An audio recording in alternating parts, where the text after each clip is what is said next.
2025 is coming in hot, and Rust is here to stoke the flames with the Year of the Snake Lunar DLC. The new 4-shot mini crossbow has been merged to the Aux 2 branch. Progress on the new horse rework continues, as well as the new primitive game mode getting shaped up. The new year is here, which means a new lunar mask, and this year it's the Year of the Snake. There's also going to be 7 new wallpaper designs and a New Year's theme, and these 3 final designs all connect together seamlessly to allow for some nice variation inside your base. There's also this new item, the wall divider, that's going to be coming in 3 variations. They're placed in double door frames similar to shop fronts, except each of them have a doorway cut out of them, making for some stylish additions to your base. Backpacks and shields will be hangable up on the weapon racks. To do so, you'll need to have one equipped in your backpack slot, which is now going to be where the shields are at as well. And once equipped, it acts just as weapon racks normally do. And maybe if we stay real quiet about it, it might accidentally slip by that you can hang them up with items inside of it. And if you have an open slot in your hotbar and pick a backpack or shield up, it will automatically equip it for you. Horses will now give you 50% bonus comfort when near a campfire. You can see we're at 100% comfort even when we're on the horse, and if we hop off and remove it, we go back down to the default 50% that the campfire gives. Something popped up recently called the Outbreak Scientist. This is all the information we have on it so far, but it might be connected to the new mission provider that's being worked on. The new 4-shot mini crossbow has been merged to the Aux 2 staging branch if you want to go take a look at it for yourself. It holds 4 arrows of any type that you would use in a crossbow or a bow, and it fires very rapidly and takes a decent amount of time to reload, obviously, because you could shoot it very quickly. It feels like it has more of a drop-off than the crossbow does, meaning that this is going to be a close-range weapon. And we can verify that here by looking at its stats. It has a shorter range than the bow by 5, it has 10 less damage than the crossbow, and it has a faster fire rate than all of the above. The 4-shot crossbow is also going to be usable with a shield, which is going to be a pretty unstoppable combo. And on top of that wombo combo, we've also got some more information as to what the armor slots are going to be.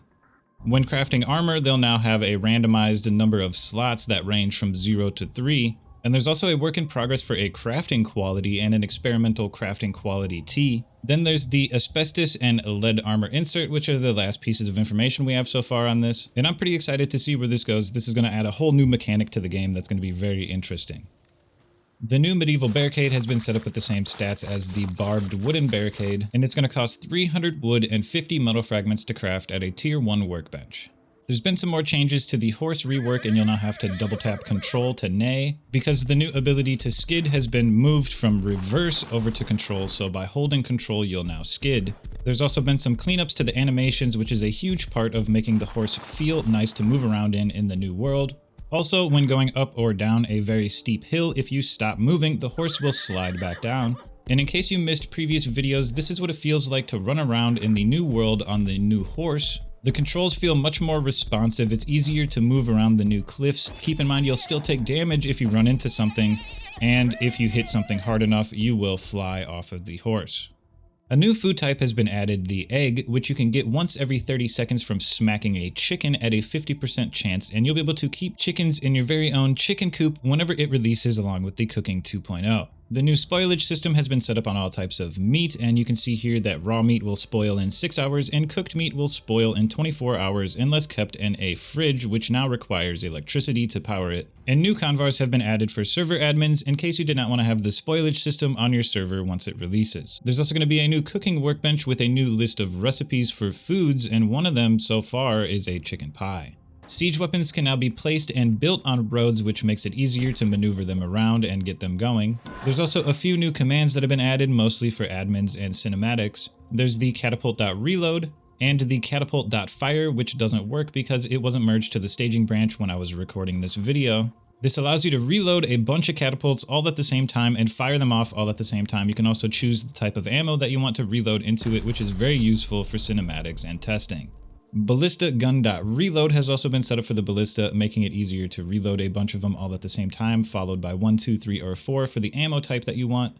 And then the battering ram has been set up to damage vehicles and deployed layers, which I think means deployables like large furnaces when breaking into a compound. The new primitive game mode is getting set up, and the double barrel has been removed. You can see that the only guns that are left are the revolver and the water pipe shotgun. And if we head over to the ammo, you can see that the shotgun shells are still enabled, but all the pistol bullets, 5.56, and all other types of non-primitive ammo have been disabled. Even though the revolver is still enabled, the pistol bullet has been disabled because now it's only found in the loot and is not craftable. So that means when you try to go into the crafting menu to craft bullets, it's not learnable, you can't craft it. The only way that you're going to find it is in the loot tables. This mechanic has also been applied to the jackhammer and the chainsaw. The C4 has been removed. Springs, aiming module, rifle body, semi-body, and SMG bodies have also been removed since they have no use. Since the spring was removed, the pressure pad has been updated only in the primitive game mode to not include the spring in its crafting. Things like the metal detector are being updated to the primitive game mode to enforce restrictions on these disabled items. And if you're a server admin interested in messing around with these settings, I'm not sure how this one works, but train tunnels, missile silo, underwater labs, oil rigs, and a few other things have also been disabled in map generation.